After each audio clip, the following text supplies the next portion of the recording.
တရားနာမည်ရုပ်လှသူနဲ့စိတ်လှသူတဲ့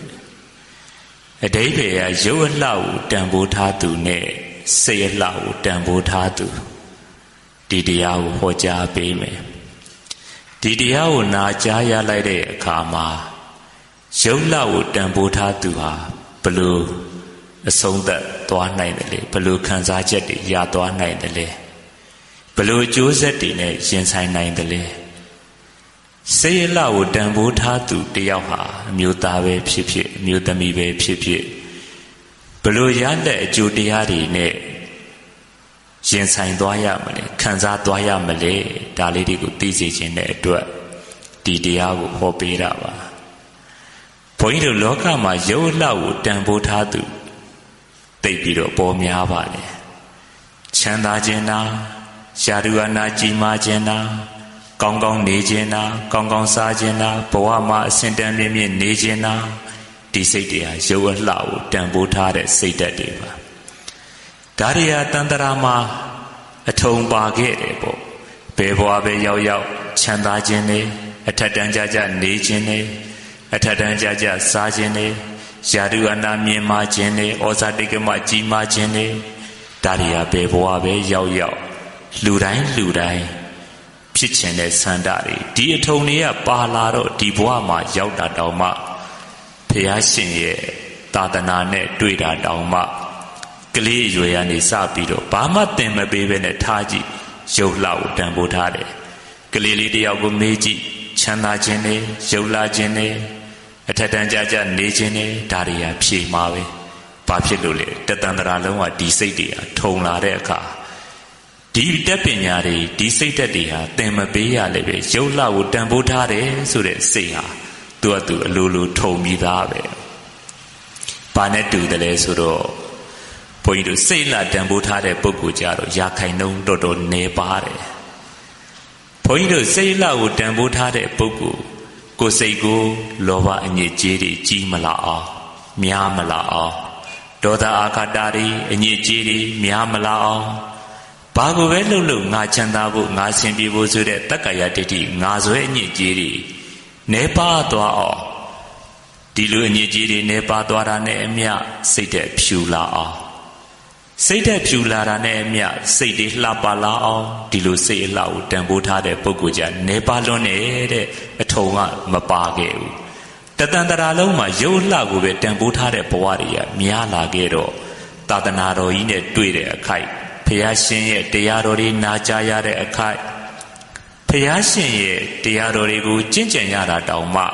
စိတ်အလှပြုပြင်ဖို့အာနေတတ်တယ်တဲ့ဒါကအလေးကျင့်အာနေခဲ့လို့ဘဝတပေါင်း100လောက်ဖြစ်ခဲ့တဲ့အခါမှာ69ဘဝလောက်ကရုပ်အလှကိုပဲတန်ဖိုးထားတာဒါကြောင့်ကလေးလေးတယောက်ဘာမှမသိမဲနဲ့သူ့ရဲ့စိတ်ဓာတ်ကလေးကိုမေးကြည့်ရင်လှခြင်းနဲ့ပါခြင်းနဲ့ချမ်းသာခြင်းနဲ့ဒါသင်မပေးလေပဲအလိုလိုတက်တာအဲ့တော့ရုပ်အလှနဲ့စိတ်လှဘာနဲ့တူတယ်လဲဆိုတော့ငါးပိဿာလောက်ရှိတဲ့ကြောက်ခဲတစ်လုံးကိုတောင်ပေါ်ရွက်တင်ရတာခဲရင်တာပေါ့တောင်ပေါ်ရောက်အောင်တင်ဖို့ရတော်တော်ကိုခဲရင်တယ်တောင်ပေါ်ရောက်ပြီးလို့ရှိရင်လည်းပဲလှိမ့်ချရတာတိတ်ပြီးတော့လွယ်သွားတယ်ဒီလိုပဲဘုန်းကြီးတို့စိတ်အလှပြင်ရတယ်ဆိုတာတောင်ပေါ်ကိုကြောက်ခဲရွက်တက်တယ်လို့ပဲဒါကြိုးစားယူမှရတာအလိုလိုတော့ဖြစ်ဖို့မလွယ်ဘူးရုပ်လှကိုတန်ဖိုးထားတာချမ်းသာခြင်းနဲ့ကြွယ်ဝခြင်းတာအရာရာမှာအထက်စီးကနေနေခြင်းတာဒီစိတ်တွေကတော့တောင်ပေါ်ကနေကြောက်ခဲတစ်လုံးကိုအောက်လှိမ့်ချလိုက်တယ်လို့လွယ်လွယ်လေးစိတ်ကလိုလိုညွတ်နေတယ်တဲ့ဘုန်းကြီးတို့ရုပ်လှတန်ဖိုးထားတာနဲ့စိတ်လှတန်ဖိုးထားတာဒီလောက်ထိကွာခြားတယ်ပေါ့ဘုန်းကြီးတို့စာပေမှာရုပ်လှတာကိုရုပ်ရဲ့ခံညာမှုကိုကြည်ညိုတတ်တဲ့ပုဂ္ဂိုလ်ကလူ100မှာ69ယောက်လောက်ရှိတဲ့33ယောက်လောက်ကဒီထဲမပါတာသီလသမารိပညာတကယ်ပရိယပฏิပတ်ကိုနှစ်ကာရိုးရိုးသားသားကိုကြည်ညိုတတ်တဲ့ပုဂ္ဂိုလ်ဟာတသိန်းမှာ1ယောက်တဲ့ရာခိုင်နှုန်းကနေပါလွန်းတယ်ဟိုက100မှာကို69ယောက်လောက်ရှိတယ်ရုပ်ပစ္စည်းဝတ္ထုဒါတွေကိုအထင်ကြီးလေးစားတဲ့ပုဂ္ဂိုလ်ကများတယ်သီလသမารိပညာပရိယပฏิပတ်ကိုအဆင့်တန်းမြင့်မြင့်တကယ်သာသနာစိတ်နဲ့လုပ်နေတဲ့ပုဂ္ဂိုလ်ကိုကြည်ညိုတတ်တာကတသိန်းမှာ1ယောက်ဆိုတော့အဲ့တော့ဒီရာခိုင်နှုန်းတွေကစာပေမှာရှိတယ်ပေါ့ခုလည်းပဲကိုယ့်ရဲ့စိတ်အလှ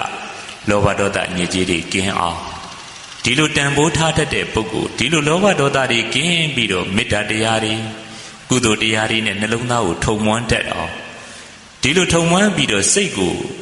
လှပအောင်ပြင်တတ်တဲ့ပုဂ္ဂိုလ်ဒီလိုလှပတာကိုမျက်နှိုးတတ်တဲ့ပုဂ္ဂိုလ်ဟာ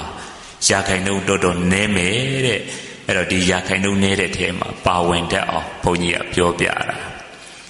အဲ့တော့ယုတ်လကိုတန်ဖိုးထားတတ်တဲ့ပုဂ္ဂိုလ်နဲ့စိတ်လကိုတန်ဖိုးထားတတ်တဲ့ပုဂ္ဂိုလ်တွေကိုရွှေကျင်သာသနာပိုင်နဝမမြောက်စံကင်းဆရာတော်ကြီးကလည်းပဲဆုံးမခဲ့တယ်စိတ်ရလနံလကိုတန်ဖိုးထားမှမဖို့နိဗ္ဗာန်ချမ်းသာကိုခံစားနိုင်တယ်ဆိုတဲ့အကြောင်းလေးမိန့်ကြားခဲ့တယ်ပေါ့ကဲအလုံးလှုပ်ချီလိုက်ဆိုလိုက်ရုပ်ကိုယ်သာပြင်နာမပြင်ရုပ်သွင်းမလနာမလရုပ်ကိုယ်သာပြင်နာမပြင်ရုပ်သွင်းမလနာမလနံကိုယ်သာပြင်ရုပ်မပြင်နံစဉ်လေလှရုပ်လေလှနံကိုယ်သာပြင်ရုပ်မပြင်နံစဉ်လေလှရုပ်လေလှနံတတ်ပေါ်တွင်ဉာဏ်တတ်ရှင်လိုလျင်ခဏမဖို့ရနံတတ်ပေါ်တွင်ဉာဏ်တတ်ရှင်လိုလျင်ခဏမဖို့ရအဲ့တော့ဆရာတော်ကြီးရွှေကျင်သာသနာပိုင်နဝမမြောက်စံကင်းဆရာတော်ကြီး